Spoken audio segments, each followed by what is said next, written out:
મેઘરજ નગરના ટેલિફોન એક્સચેન્જની બાજુમાં આવેલા એટીએમને તોડીને અંદરથી 13 લાખ રૂપિયા ઉપરાંતની ચોરી કરનાર આરોપીઓ પૈકી 2 આરોપીઓને એલસીબીની ટીમ દ્વારા ઝડપી પાડી કાર્યવાહી હાથ ધરવામાં આવી।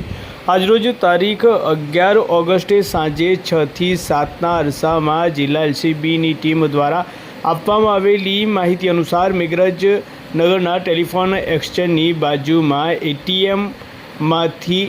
એટીએમ તોડીને 13 લાખ રૂપિયા ઉપરાંતની ચોરીનો મામલો સામે આવ્યો હતો। સમગ્ર મામલે જિલ્લા એલસીબીની ટીમ દ્વારા તપાસનો ધમધમાટ તેજ કરવામાં આવ્યો હતો। ત્યારે જિલ્લા એલસીબીની ટીમ દ્વારા આરોપીઓ પૈકી 2 આરોપીઓને ઝડપી પાડવામાં સફળતા પ્રાપ્ત થઈ છે। ત્યારે ચોરીમાં જે ઇકો કારનો ઉપયોગ કરવામાં આવ્યો હતો તે ઇકો કારને ચોરી કરવામાં વપરાયેલ મોટરસાઇકલ પણ પોલીસ દ્વારા કબજે લઈને વધુ કાર્યવાહી હાથ ધરવામાં આવી રહી છે। જિલ્લાના